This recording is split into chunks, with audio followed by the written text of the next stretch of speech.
Hello, and thank you for tuning in to Night TV. It's not that I want you here, yeah. It's not the way you stare into my eyes. Listen, I apologize for the quality of lighting. It is currently almost 9 p.m., but you guys are not going to believe what happened to me. So I had to get on here and I had to share this story. When I say the Lord works in mysterious ways, He definitely does. Earlier, I had been watching a video of Kendall Rae's where she was able to get in contact with the family members of one of the victims in her cases. And I said to myself, man, that would be dope if I can do the same thing. And then I found myself getting a little discouraged, just getting in my feelings, basically. And this golden opportunity drops in my lap, just as a reminder that God is not finished with me yet. So there I am, minding my Black-owned business, when I receive a message on my business Facebook page. I went to read it and I could not believe my eyes.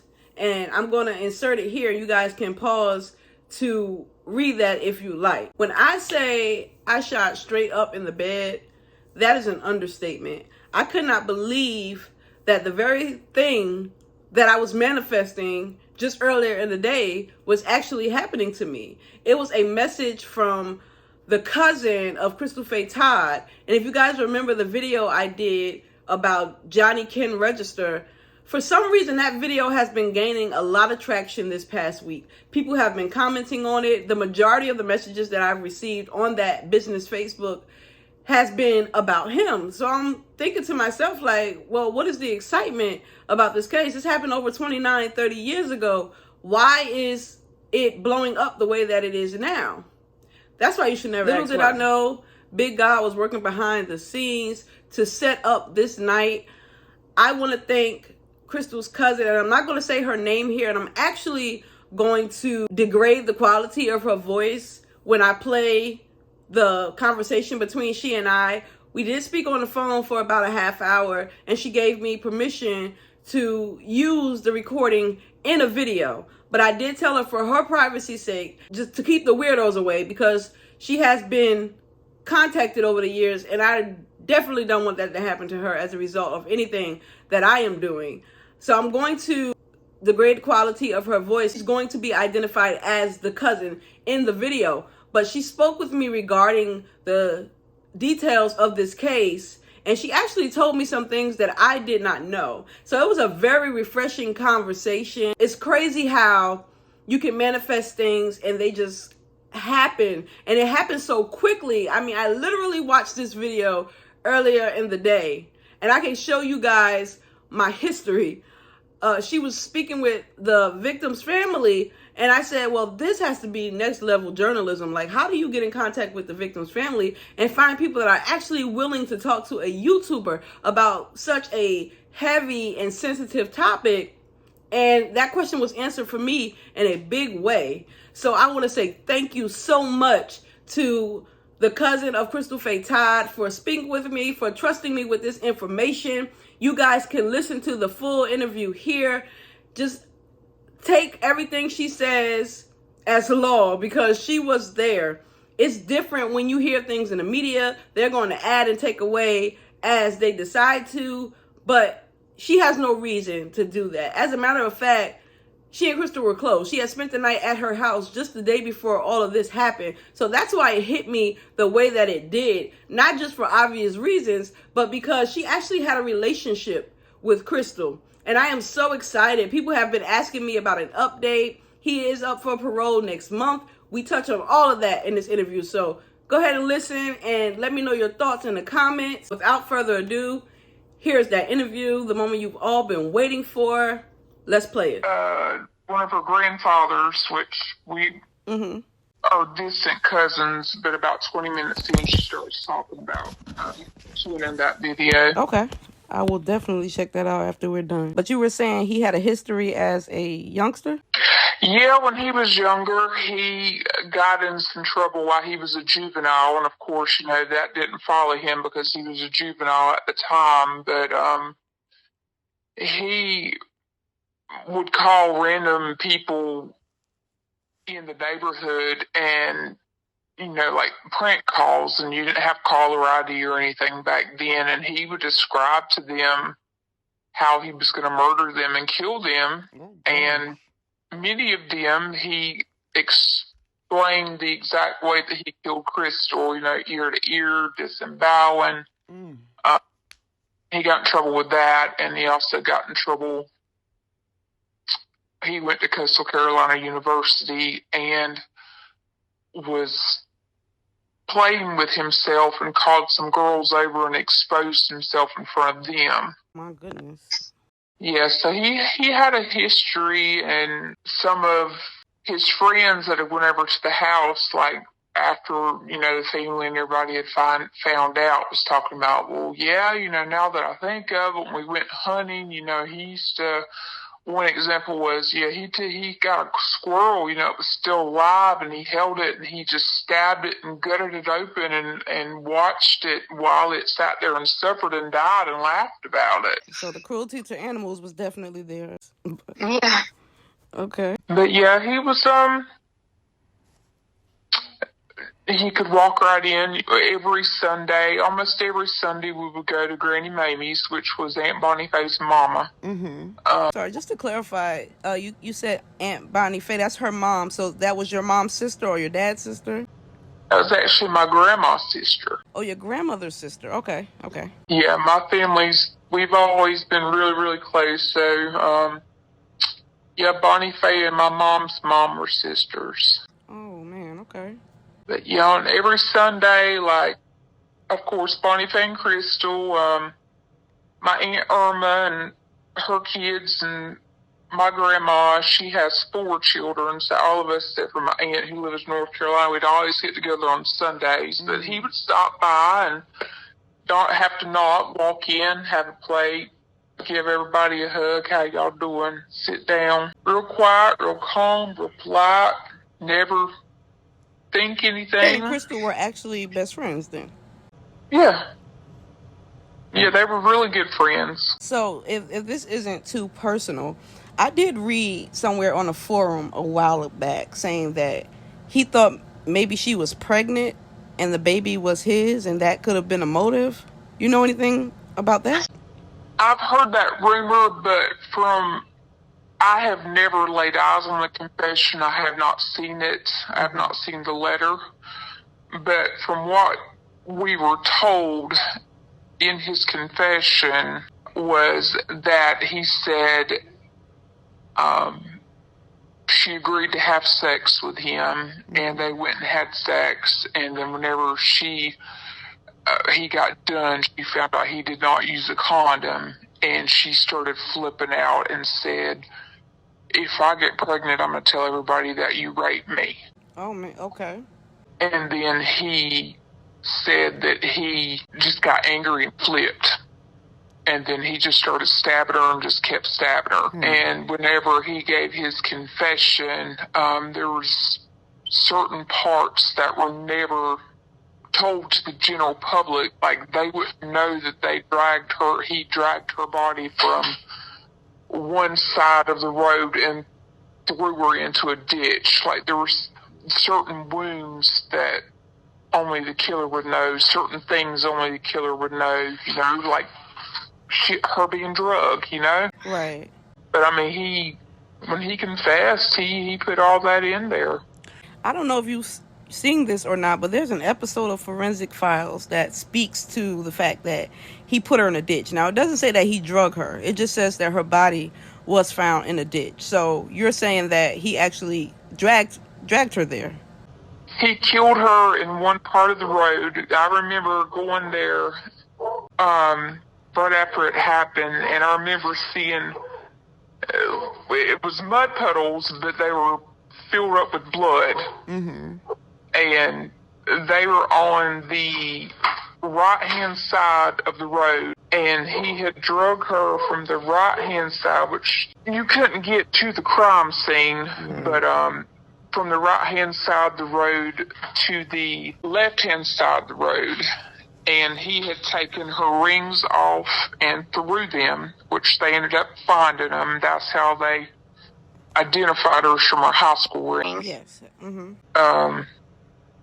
But he said he told them things that only the killer would know. My. And That kind of gives me chills. I mean, so what was your relationship with him, if any? I didn't have a relationship with him any besides, him going over on, Sunday dinners and popping by, because that's about the only time we were at Bonnie Faye's.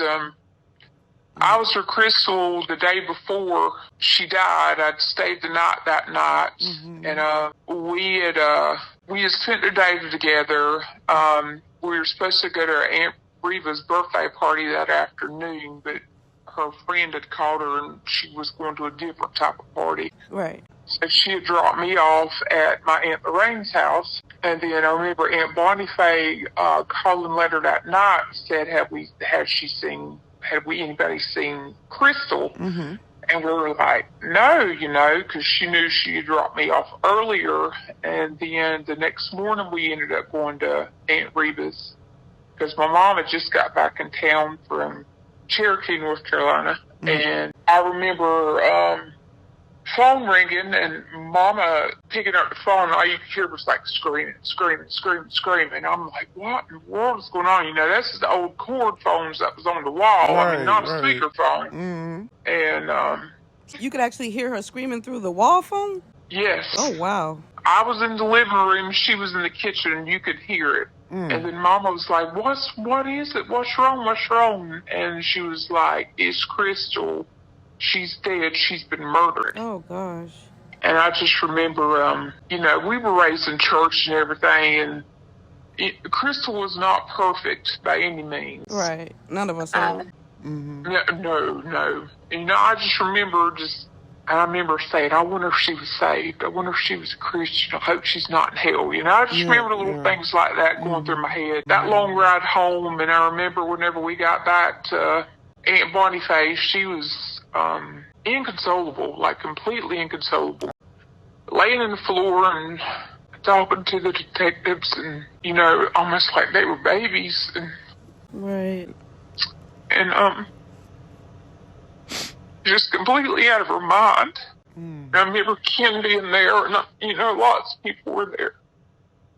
But I remember whenever, little details come up, people would talk about it, and gossip would grow. They were there for, several days people were there. And I remember whenever certain people would talk about what they had heard had happened, he would walk outside and throw up.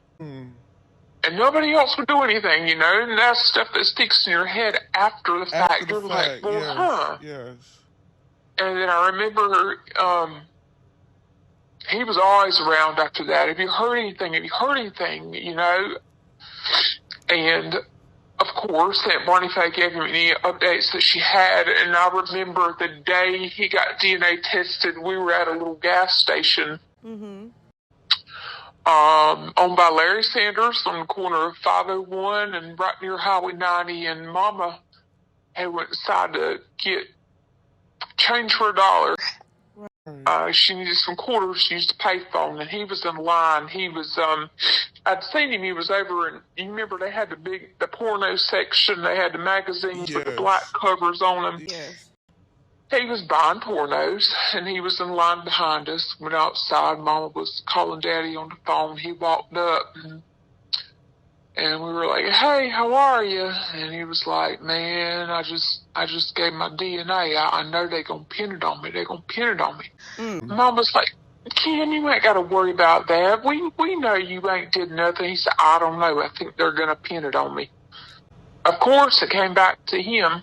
This is so profound to me that you said he was around when all the updates were coming and when the initial news was broke, as though he had no clue what had happened to her.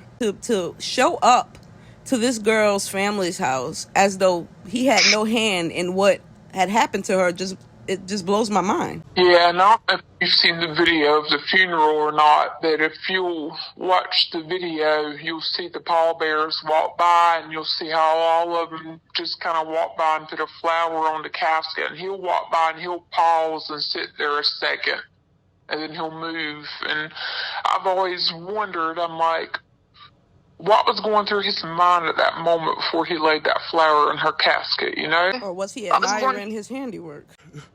Yeah, I remember seeing her in the casket. I remember, which I saw the picture in your thing, but they had to put this, her favorite color was lavender, and they had to put this lavender veil over her body in the casket so nobody would touch her, because her head was held on by duct tape, basically. Wait a minute. So he almost decapitated her? The only thing holding her head on her body was her spinal column. My God. Yeah, that's the only thing holding her head on her body.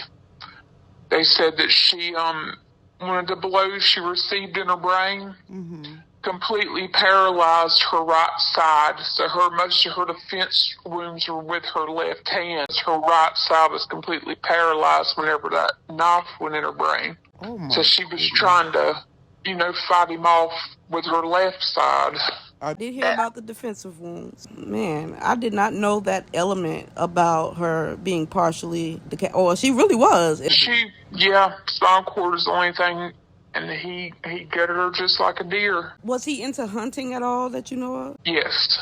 Yeah, that makes a lot of sense. I mean, that is animalistic behavior at its finest. And the thing that really sticks out to me, not just about him, but about a lot of inmates who commit violent crimes, like they walk around almost with this air of arrogance. You kind of know that they're not going to do the same thing in prison, but at the same time, it's like daring somebody to try them because they've done something so heinous and so gruesome. And he struck me as that type. I mean, he's a really quiet guy.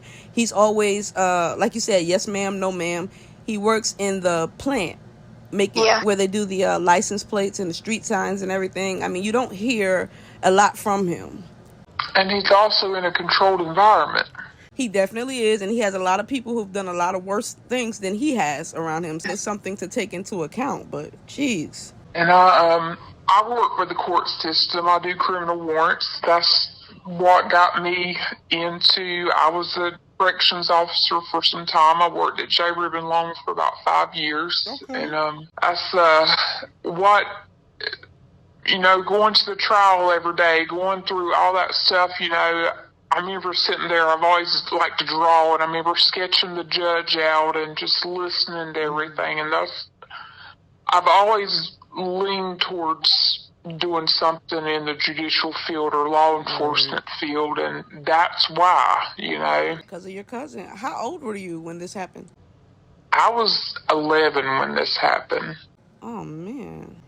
I was young, and when a lot of people was like, oh, you were just a baby, you don't remember that. I'm like, yeah, I remember a whole lot. I even remember when I was potty training, not everybody has a good memory, but I remember when I was little and potty training, there's old potties that have the pot in it, and I peed on Grandma's floor, and she tore my behind up. I remember stuff. Yeah. But, and trauma tends to stick with you. It does. It really, really does. Especially a trauma that close to home. Yeah, and, just watching how it affected Aunt Bonnie more than anything. Yeah, that's what I was going to ask you. Like, how was she in the aftermath of all of this? I know some things. I know what she said based on little interviews that I've seen, but like you had a firsthand account. So what was your take on her state after the fact? She never recovered from it. You might as well say she died whenever Crystal died, to be honest with you. Our family kind of we didn't do our family dinners no more. We didn't, there's a lot of stuff that stopped. Right. She tried to move on with life, but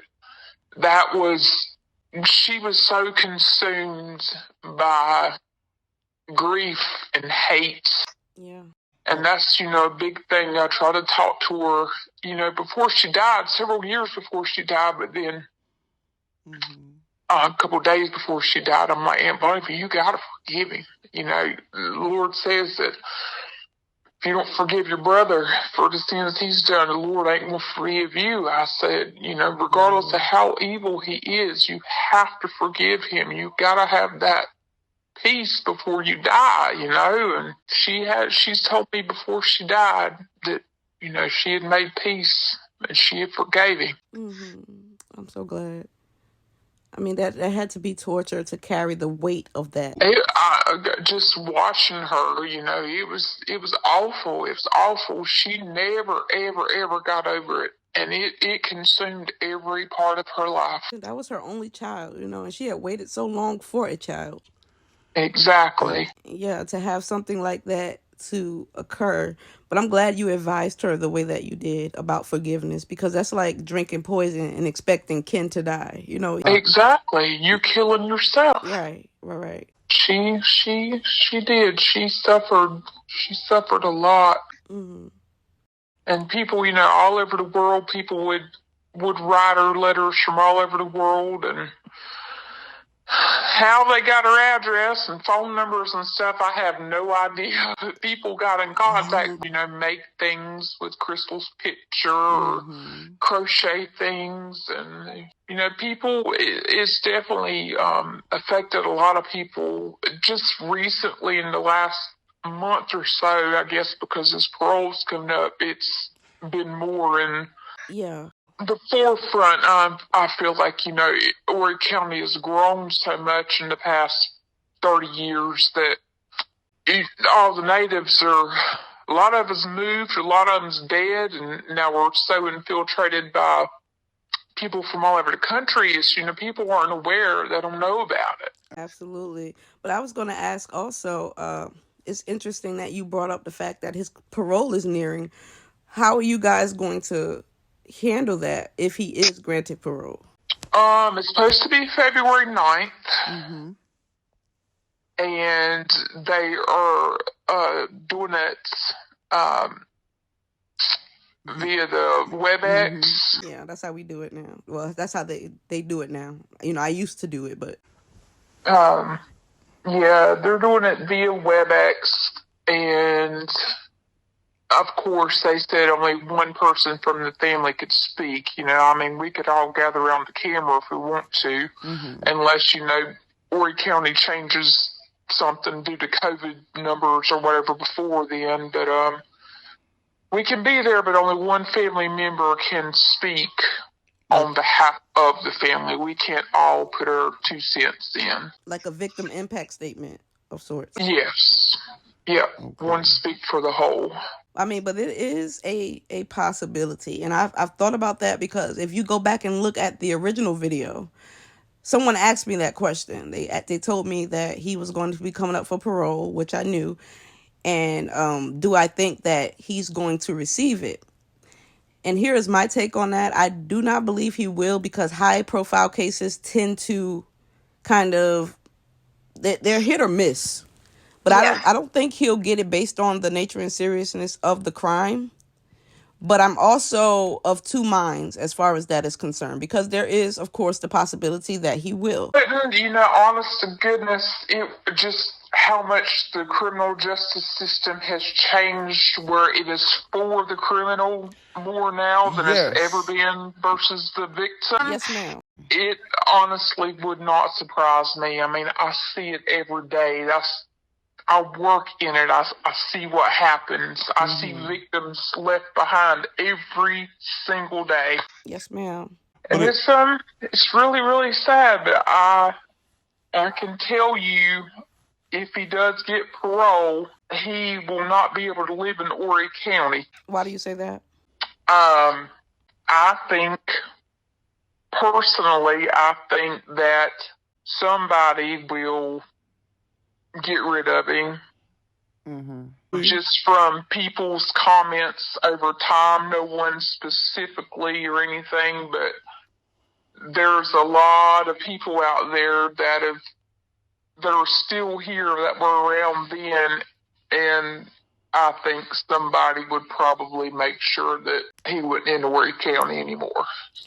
Well, hopefully he can get like an interstate compact, because normally they do release them to the county of commitment, and being that Horry County was his, that will be the first place he would have to go until he can get permission to move elsewhere. But it's just interesting the fact that you're saying he wouldn't be able to exist in Horry County. I mean, I understand that completely, and you would think public rage and the court of public opinion would have calmed down by now, but I mean, that was horrible. It was gruesome. Yeah. Just a lot of the older ones that are around here that were around during the time, you hear it. I've heard it for years growing up. If he ever gets out, I'll make sure that he does this or he don't do this. And, that could be people just blowing smoke. Right. I don't know. You get some of these people around here and it's kind of like, I don't know. I wouldn't push him, Right. So who of the original family is left? Nobody side still does, but she's got 3 other siblings. And I'm sorry, you said who is Dina? Dina was raised as Bonnie Faye's sister. Okay. My granny adopted her, but her mama was, Bonnie Faye would have been her aunt, but she was raised as her sister. My granny raised her. Okay, understand. I really, really appreciate you speaking to me about this. I don't know why that video has been blowing up in the past week or so, but maybe it was to prepare me for this day. I mean, because I honestly sat straight up in bed when I read your message. Sorry, you was in bed. I missed you. No. I was just chilling. I wasn't doing much, but I just pepped right up when I saw that message, because I couldn't believe that someone from the family actually reached out to me, and I think it just helps people to know the victim more and to understand the situation when they can hear it from a first person point of view. Yeah, I definitely, and a lot of my family is very private, and they're like, people just want to make money off you, people just want to do this, and people just want to do that. I'm like, I want her side to be known, family side to be known. I want to be a voice for somebody who can't speak. Yes, absolutely. And I can assure you I'm not making a dime off of this. Oh, no. I know you're not. I know you're not. Just like the investigation discovery, the Sally Jesse Raphael show, there's a few other ones out there as well. Forensic Files, it's a lot of them. Yeah. There was a Red Rum one as well. Yeah, I saw that one on Investigation Discovery. Yeah. Oh wow. I mean, but it's been so long ago. When I actually did the video, I did it based on just the surface research I had lying around, because like I said, this was the first crime I got into when I started working true crime, and I did it based off my knowledge of Ken. Because if you go back and look at any of my Death on a Dirt Road series, probably the first one, I explained that series is basically geared towards me telling my account of the inmates that I've come in contact with, and he just happened to be one. But never in a million years did I think that I would speak to, anyone from Crystal's side of the family. This is surreal to me. I just really, really thank you for trusting me with this information and for trusting me to tell her side of the story. I don't mind a bit. Any questions you got, if I can answer them, I'll be glad to answer them for you. Yes, ma'am. So again, you're okay with me making a video based on this? Yes, that's fine. Are you gonna do it in your own words, or? No. You can use my words, of course, but not like putting my voice out there or anything. Okay. That's fine. If I use a voice changer, is that okay with you? Yeah, that'll be fine. Okay, yeah. I definitely understand that you don't want your voice to be out there. That's understandable, and I will modify it. And you can just put her cousin if you want to. Okay. The worst thing I ever did was allow them to use my last name. I've Same thing that happened in Bonnie Faye. People were reaching out to me. It wasn't always, I'm sorry about your cousin. It was more, some of them got, I'm in love with you type stuff. Yeah, I got you. Well, once again, I really, really thank you. This was so great and refreshing. Well, thank you for, putting her story out there and keeping it alive. And if you think of anything else, please feel free to call me. All right, will do. And I sent you that link. I said it's about 20 minutes in where the girls is talking. And I've had some long conversations with her as well since then. And, I'm the type of person that I will listen. I can respect differences of opinion. I will listen to what somebody has to say. Right.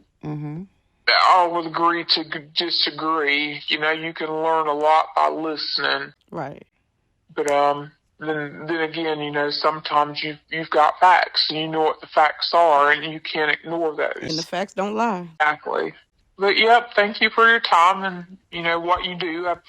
This is the first time I've heard of you, but I will be watching more of your videos. Thank you so much, and please tell your friends. Yes, ma'am. Thank you. You have a great night. I hope you do too. Thank you. Bye-bye. Bye-bye. If that doesn't hit you right in the feels, I don't know what will. I mean, speaking with her was just such a surreal experience, just to hear her raw emotion, the tears that she shed. Although this happened many years ago, that pain is still fresh, and I could not imagine the strength that it takes to tell your cousin's story and to speak on behalf of your family with these heavy circumstances. So once again, I cannot thank you enough. I appreciate that. I hope you guys enjoyed this episode of Death on a Dirt Road.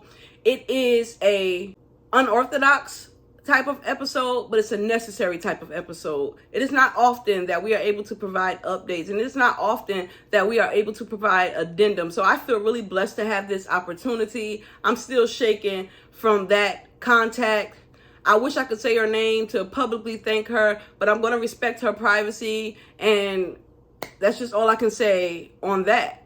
There was also a video circulating around Facebook, and I'm not going to say that woman's name either. I will leave a link so you guys can go on there and you can judge for yourself. But this is what directed her cousin to my video in the first place. Her mom actually sent it to her, which blows my mind.